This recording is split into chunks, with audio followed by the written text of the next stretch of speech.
Nung nakaraan, sabi doon, ang unang naging bayan ng Diyos ay ang bansang Israel. Katapos ang istorya, sa biyaya ng Panginoon, sabi nga ni Paul, kayo may naging bayan na rin ng Diyos. Uy, maraming salamat Panginoon.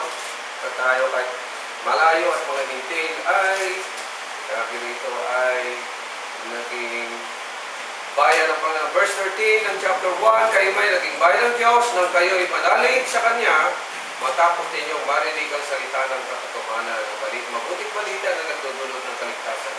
At ang pangako bro ay pinagkaloob sa pamamagitan ng Holy Spirit. Kasi kung hindi nga din sa Day of Pentecost yun, kung hindi po nagpakita o nagparamdaman ang Espiritu Santo, mayroon nga namang maramdaman natin ang Espiritu ng Panginoon, ang presensya ng Panginoong Diyos.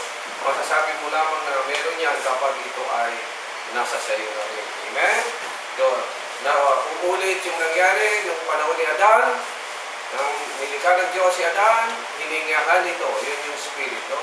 Spirit means wind, light, hininga. At nagkaroon ng buhay. Kapag ikaw ay meron lamang Espiritu Santo, tsaka mo lang maaaring sabihin na ikaw nga ay umay sa ating Panginoon Diyos. Tayo manalangin, dakilang Diyos. Maraming pong salamat sa oras na ito. Inyo pong biyaya sa amin. Patuloy po namin pinagpapasalamat at pagkakataon na kami po yung katipon. Kung pag-aralan ng mga salita, dalangin po namin yung gabay. Ngayon po yung kami ng knowledge, wisdom, and better understanding ng mga bagay na kami po kakalakayan sa araw na ito. Guide me, Lord. At ganun din sa bawat isa, sa mga puso upang tili ang biyaya ng iyong salita. In Jesus' name. Amen and amen. Sabi nga ng Panginoong Diyos, except a man be born of water and of the Spirit, he cannot enter into the kingdom of God. Now, ito po ay isang kontrobersya na mahirap unawain. Sa panahon natin ngayon, napakarami mga denominations, ay maraming mga religious gatherings na yan. Kung siya nag-usap pa ni Sister Rosy, ang bihira naman, nag-iisang Diyos. Pero kung kita mo kanya-kanyang programa, sa original kasi po, wala pong ganyan.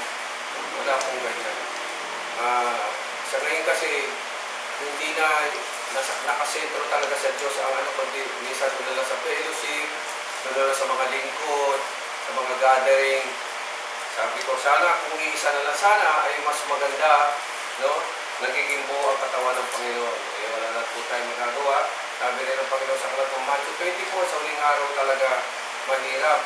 Pasok na yun ang false prophet, false pastor, lahat ng false diyan mga kapatid. At hindi lutuhin po ang bawat sa atin. Pero dito mga kapatid, meron lang isang palatandaan na ikaw ay hindi naliligaw. Ito po sinabi rito mga kapatid. Kaya ipinagkaloob sa inyo ang Espiritu Santo ipinangako ng Diyos bilang tatak ng pagkahirang sa inyo. Sa English natin, pakibasa din. Sa verse 13. In whom also appeal that you believe you were sealed by the Yeah, Holy Spirit. sealed by the Holy Spirit. Sabi, ito limutin. Which is the earnest of our inheritance until the redemption. Ayun, Which is siya. possession. The earnest of our inheritance. Nadaigdig na ito mga kapatid.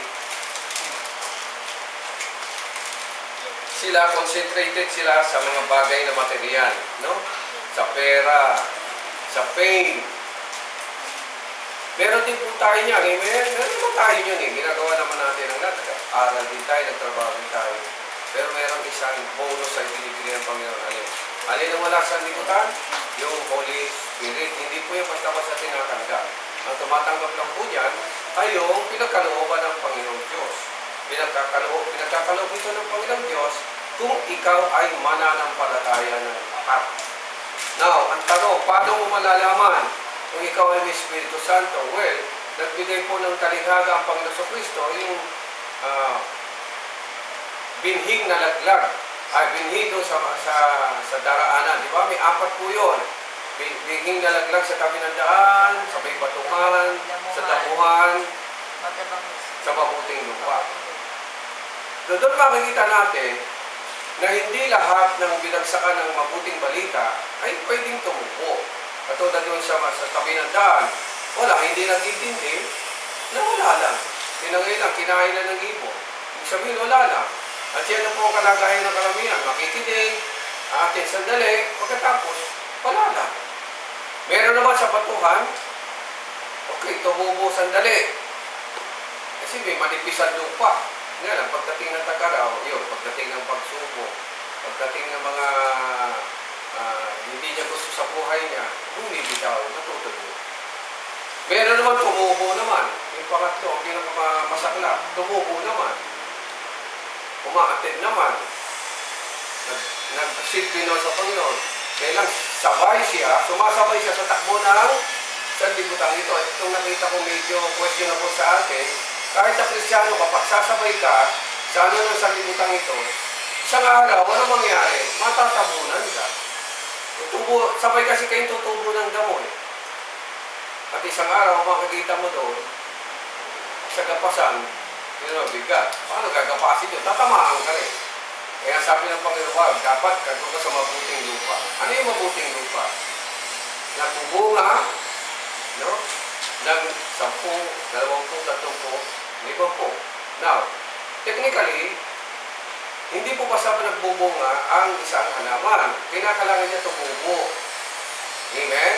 At ang pagtubo ay hindi po biglaan yan. Ang pagtubo po ay gradual. May panahon po ito, mga kapatid.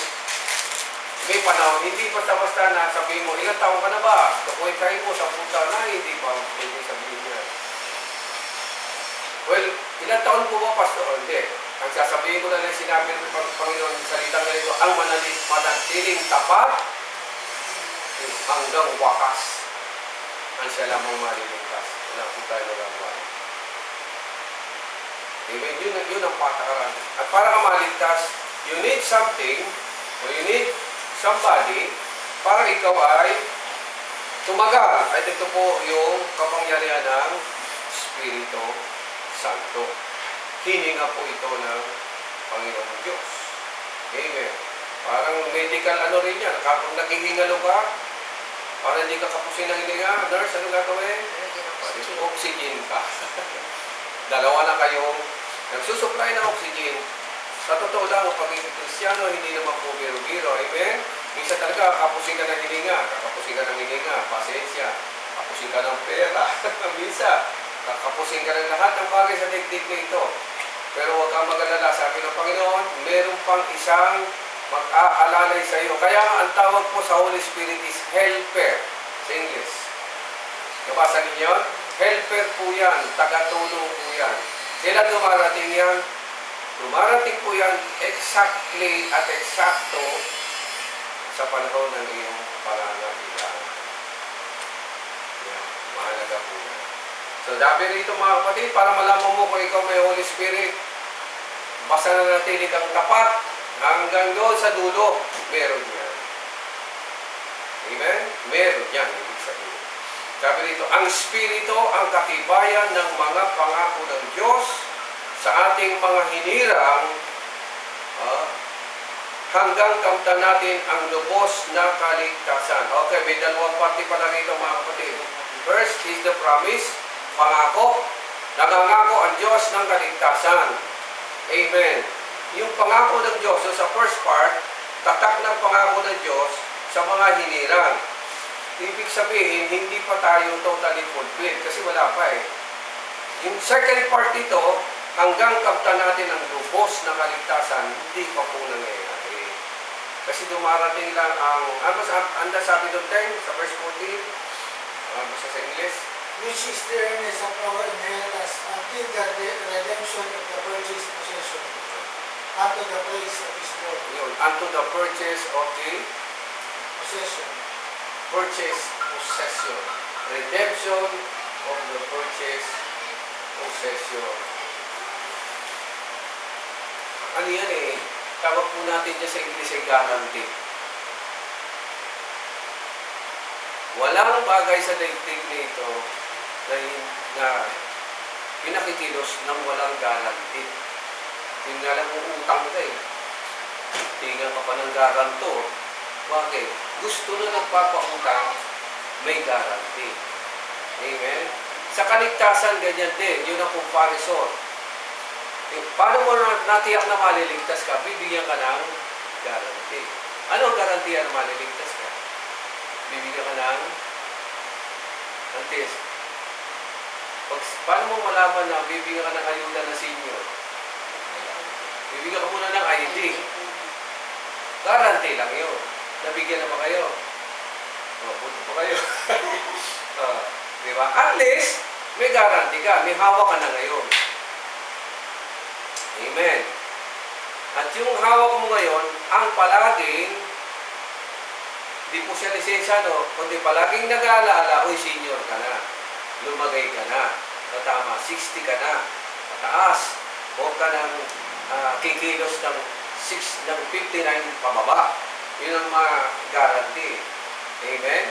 Kati naman, halimbawa, sa opisina, ano bang guarantee ng pag-ibig? Ano bang guarantee ng SSS? Bibigyan ka rin ng ID. Amen? May number yon, may serial number yon. Kung ano man ang gusto mong gawin, utang ka, o kung ano may purchase mo, yun ang ipakikita mo. Nakuha mo na ba yung gusto mo? Hindi pa. Pero may guarantee ka na makukuha mo dahil miyembro ka mo. Ganon din dito. Binigyan ka ng Espiritu ng Panginoon, hindi man tayo busa ng ligtas. Marami pa tayong ginagawa rito sa daigdig. Amen? Ang guarantee na ibibigay niya, Holy Spirit. Paano malalaman na may guarantee ka ng Holy Spirit? Pagsasalita mo. Malalaman na dyan. Lumalabas sa bibig mo, sa Diyos ba o hindi? Ikinikilos mo. Sa Diyos ba yan o hindi? Sa mga lugar na pinupuntahan mo, sa Diyos ba yan o hindi? Di ba? Tama, di ba? Mag-isahan ang buhay mo. Born again ka, hold upper ka naman, medyo wala na eh.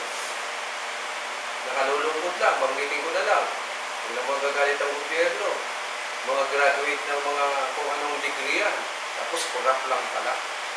Nasaan ang guarantee na nasa kanilang Diyos? Wala. Intindihan ninyo mga kapatid. Yung kahit sabihin mong filled ka ng Holy Spirit, pero yung ginagawa mo ay hindi naman ebidensya, wala din. Kasi yung nasa sa atin sa ngayon, ay guarantee lang ng gagay na darating.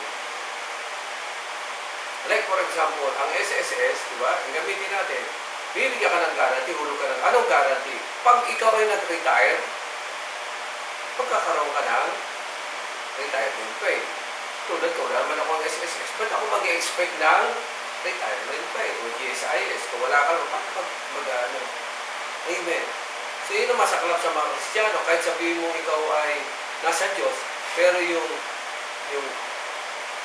Holy Spirit ay hindi makita sa iyo kung wala din. Amen. Kaya dito, kung napag-usapan na natin yan, sa Corinto, hindi po ba, pero mga palatandaan ng Holy Spirit. At isa sa palatandaan dyan, yung mga gift. Ano yung mga gift? Yun yung mga speaking in tongues, ano yan? The gift of the Holy Spirit, ang dami nun, nakalagay yun ng mga kapatid. Ang tanan lang ninyo. Doon sa nakalista na yun, meron ka ba ron? Pag wala, ay nga, mag-isip-isip ka.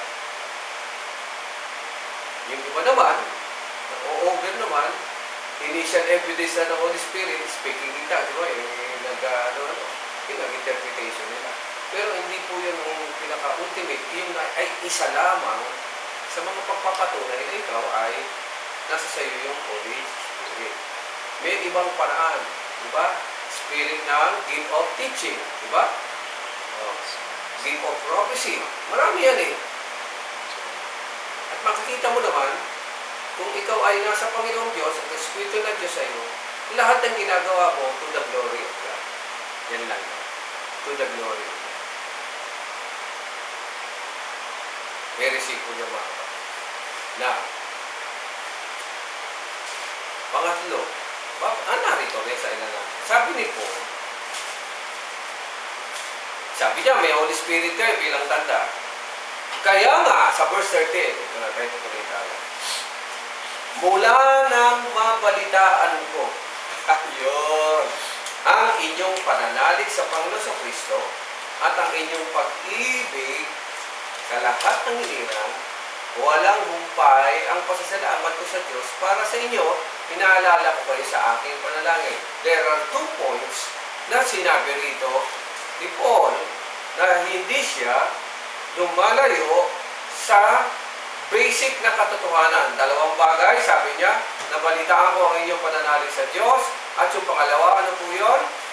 Ang inyong, sabi rito, ang inyong pag-ibig sa lahat ng hinirang. Ano yan sa palagay ninyo, mga kapatid?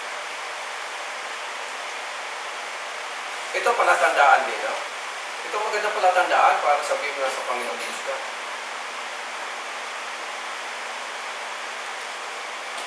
Ano po yan, mga kapatid? Sabi niya, uy, napalita akong alin. Pag-ibig ninyo sa Panginoon Diyos. Tsaka, pag-ibig ninyo sa mga kapwa hinirang. Ano yan, mga kapatid?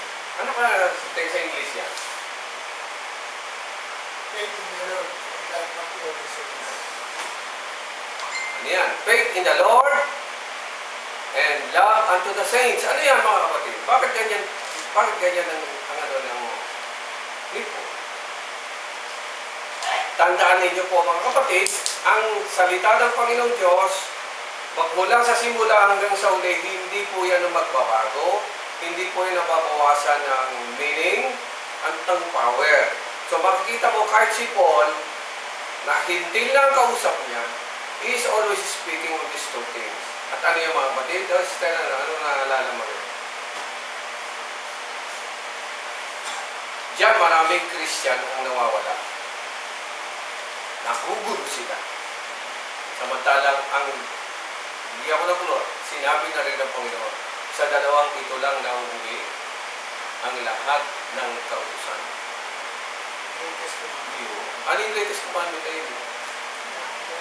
2 lang yan palagi. Mahalin ng Diyos, mahalin ng kapwa. Yun di ba sinabi? Yun di na sinabi. Pag mahal mo ang kapwa, anong ibig sabihin? Mahalin mo ang Panginoon Diyos. Hindi pwedeng mahal mo ang Diyos, hindi mo mahal ang iyong kapwa. Hindi mo pwedeng sabihin mahal ang kapwa, hindi mo mahal ang Diyos. Though these 2 are the greatest commandments, hindi yan po palaging nawawala. At ito ang simple guide ng mga kapatid na lang. Sa tagal-tagal ko rin na nag-aaral at kung ano mga paliwanag, sabi ko, they always miss the point. Ang problema kasi sa amin na mga nagtuturo at nagpapastor, dapat ang pinipreach namin yung salita ng Diyos, hindi yung sarili namin mga panukala at pangunawa. That's very basic po yan. Kahit ang Panginoon sa Kristo, ganun din ang sinasabi. What are the greatest commandment? Siya rin na naman nagsabi, 2 lang. Ganun din ba sinabi ni Paul? Ganun din naman ang sinabi. Nagbago ba? Hindi po. Kasi kapag yung 2 yan, ang nakuha mo na, all commandments, sakop na niya. So makikita nyo nito, sabi ni Paul, no, mabalitaan ko yan, alin, na sinusunod yung greatest commandment. Una sa Panginoon, tapos sa mga hinirang, sabi niya, walang humpay ang, sa English tayo, maganda sa English eh. Cease not to give thanks for you, making mention of you in my prayer. Correct. Sarap ipanalangin yan. Ha? Walang humpay ang pasasalamat ko sa Diyos. Bakit?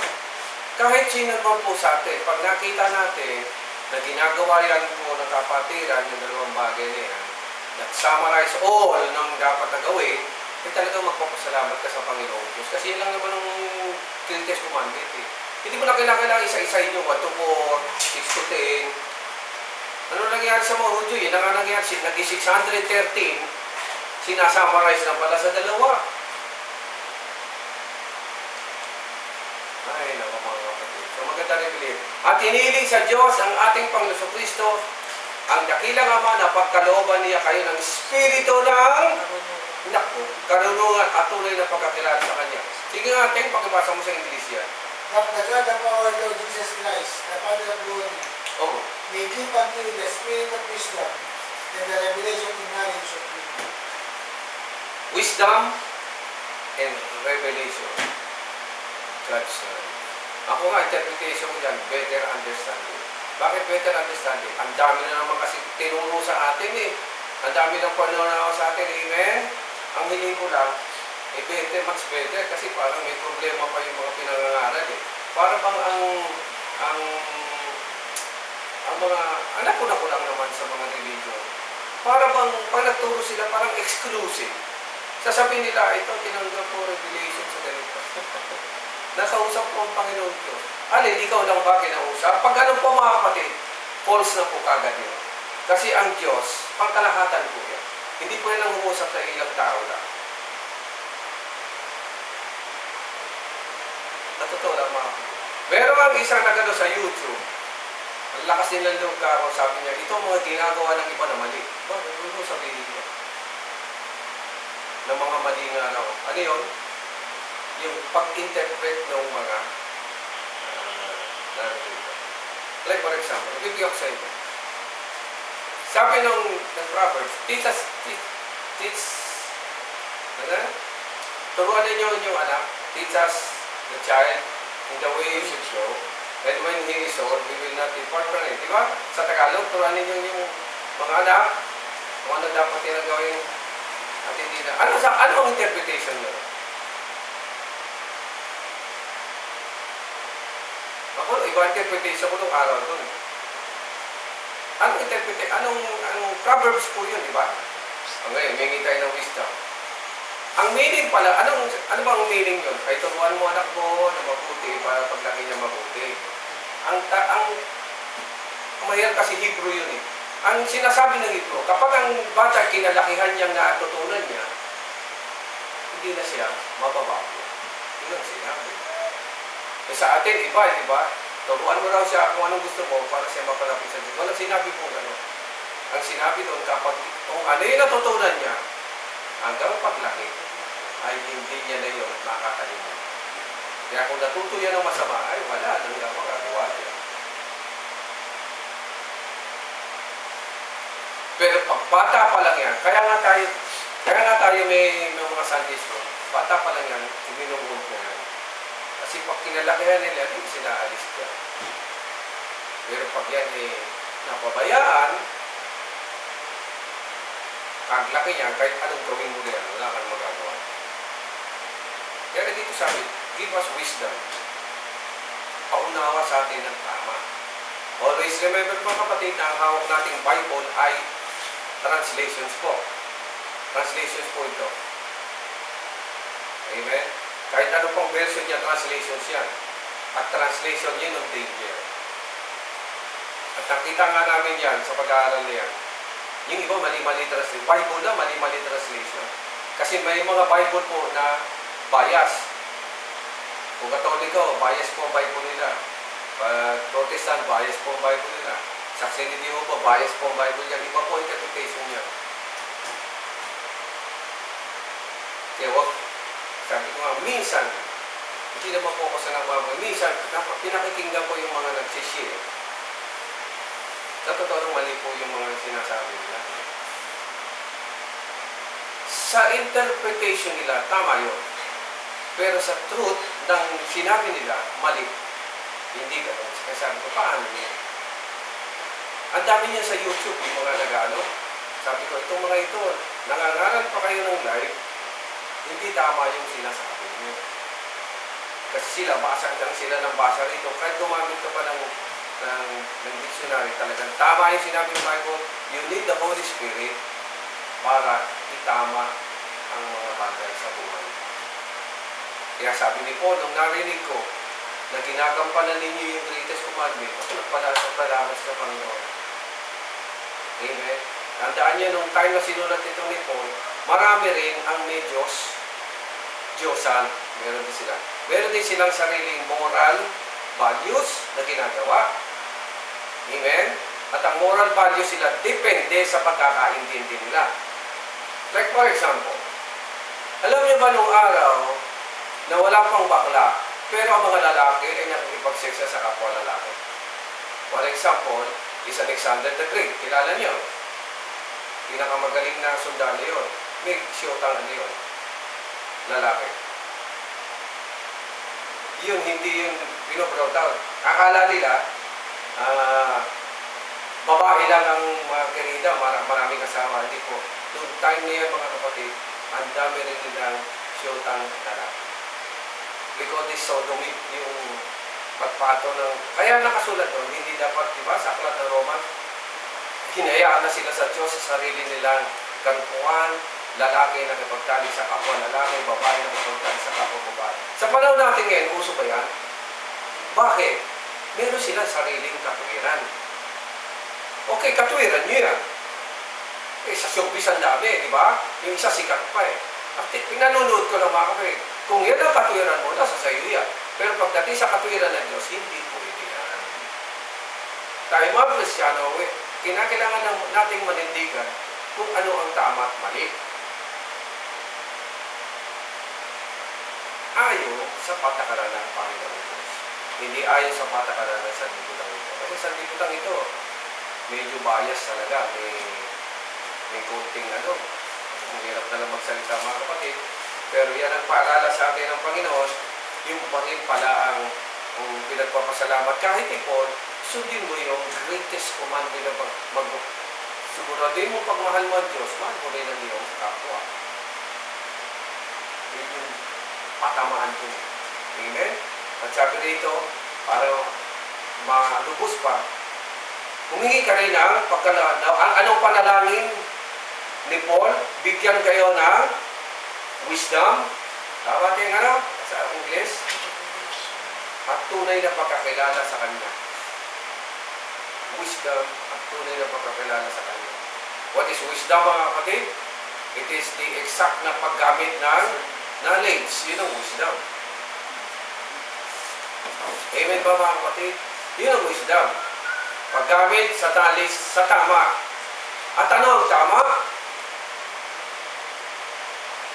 At ano ang tama? Sister Mrs. Palagay mo. Ate. Ano ang tama?